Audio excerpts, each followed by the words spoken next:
અન્ય સ્ટોક જે આજે એક પરિણામને લીધે ફોકસમાં રહેશે, એક તો ટાટા પાવર, કારણ કે આવકમાં ઘટાડો જોઈ રહ્યા છે, અનુમાનથી ખરાબ નંબર્સ છે, પરંતુ પરિણામની વાત કરી ચાર્ટ પર અગર ટાટા પાવર જોઈએ તો આપનો વ્યૂ કઈ રીતે રહેશે અહીંથી વિરાટ?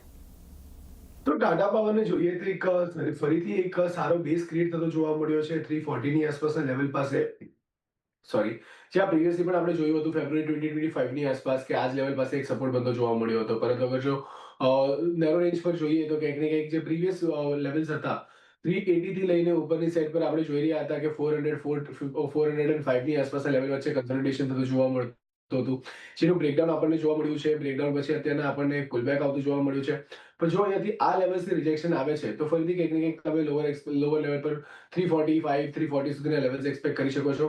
પરંતુ જો અહીંયાથી 380 ની ઉપર સસ્ટેન કરવાનું સ્ટાર્ટ કરે કે એની ઉપર આપણને મૂવ થતો જોવા મળે તો એક બાઉન્સ એક્સપેક્ટ કરી શકાય ટુવર્ડ્સ 440 લેવલ્સ. તો અત્યારના જોતો સિચ્યુએશનની અંદર કામકાજ કરી રહ્યું છે. જો અહીંયાથી 380 ના લેવલ સરપાસ થાય છે તો એક પ્રોબેબિલિટી પોઝિટિવ મોમેન્ટમ આવતી જોવા મળે. પરંતુ જો ફરીથી રિજેક્શન આવે છે તો આ પ્રોપર એક બ્રેકડાઉનનું પુલબેક છે. પુલબેક બાદ ફરીથી આપણે કરેક્શન ઓબ્ઝર્વ કરી શકીએ છીએ. વીકલી પેરામીટર્સ પર જોઈએ તો RSI 50 ની આસપાસ અપ્રોચ થતી જોવા મળી રહી છે. તો જો અહીંયાથી રિજેક્શન આવે છે તો ડેફિનેટલી એક નેગેટિવ સેન્ટિમેન્ટ અહીંયાથી આપણને ક્રિએટ થતા જોવા મળી શકે છે. નીચેની સાઈડ પર 350 340 સુધીના લેવલ્સ પણ ઓપન થતા જોવા મળી શકે. તો ફિલહાલ માટે આને અવોઇડ કરીને ચાલો. જો 380 ની ઉપર સસ્ટેન કરે છે ત્યારે આને ધ્યાનમાં રાખવાની સલાહ રહેશે. તો હાલ તો એક અવોઇડ કરી શકો છો ટાટા પાવરને. ત્યારબાદ યજ્ઞેશ, વધુ એક સ્ટોક જે આજે પરિણામ બાદ નેગેટિવ રહી શકે છે ક્યુમિન્સ, કારણ કે અનુમાનથી ખરાબ નંબર્સ બતાવી રહ્યું છે ક્યુમિન્સ આજે, અને જે રીતે પરિણામનો એક એક્શન તો સ્ટોક બતાવી શકે, પરંતુ અગર ચાર્ટ સેટઅપ પર ચર્ચા કરીએ, વ્યૂ કઈ રીતે રહેશે આપનો?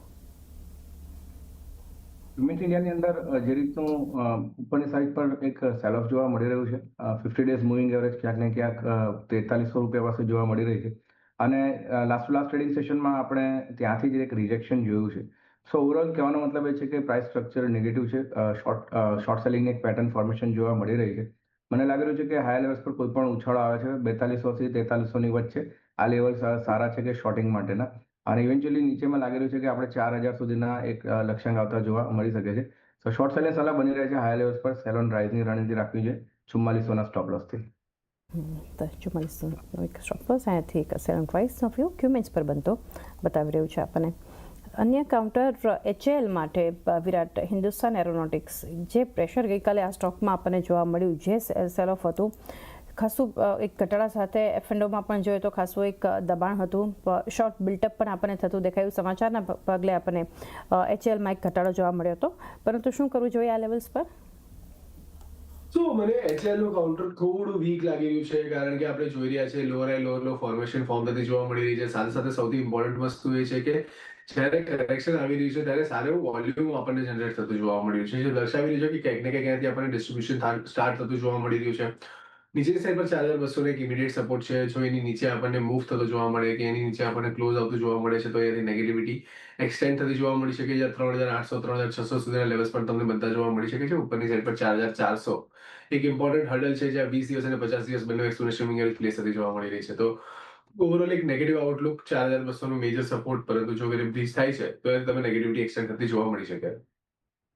તો આ એક વ્યૂ આપણને HAL માટે હજુ પણ નેગેટિવિટી આગળ એક વધતી દેખાઈ શકે છે. અન્ય સ્ટોક ઇટર્નલ માટે યજ્ઞેશ વ્યૂ લઈએ, કારણ કે વોલ્યુમ બેઝડ બાઇંગ ગઈકાલે આવ્યું, ટોપ નિફ્ટી ગેઇનિંગ કાઉન્ટર ઇટર્નલ, પરંતુ આટલી મજબૂતી આ સ્ટોક બતાવી રહ્યું છે, અને સેટઅપ પર કઈ રીતે જોઈ રહ્યા છો આપ? ઇટર્નલના ચાર્ટ્સ પર અગર શોર્ટ ટર્મ વ્યૂ રાખીએ તો ઘણો સ્ટ્રોંગ અને બુલિશ છે. લોઅર લેવલ્સ પર આપણે જોયું કે લો ફોર્મ થતા જોયા હતા 260 270 પાસે, પેનિક લો હતા, અને ત્યાંથી આપણે એક સ્ટ્રોંગલી બાઉન્સ બતાવી રહ્યા છે. જે રીતના વોલ્યુમ્સ ક્રિએટ થયા છે અને ડેરિવેટિવ્સમાં પણ જે રીતની પોઝિશન ડેટા જોઈએ છે, એક બુલિશ સ્ટ્રક્ચર ફોર્મેશન છે. ધ્યાનમાં જે રાખવાનું છે એ છે 300 નો લેવલ સ્પોટ પર.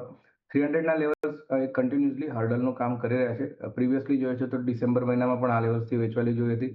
ઇવન જાન્યુઆરીમાં 1 થી 2 વાર આપણે આ લેવલ્સ રીટેસ્ટ કર્યા અને ત્યાંથી વેચવાલી જોવા મળી છે. સો કોશિયસ વ્યૂ રાખવો જોઈએ. 300 લેવલ્સનું બ્રેકઆઉટ થાય છે તો મારા હિસાબે એક સારી તક છે, ઓપોર્ચ્યુનિટી છે શોર્ટ થી મીડિયમ ટર્મ માટે.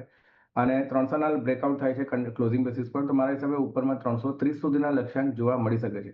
સો કન્ડિશનલ બાય છે 300 બ્રેકઆઉટ પર 330 લક્ષ્યાંક માટે, અને સ્ટોપ લોસ નીચેમાં 288 નો રાખવાનો રહેશે.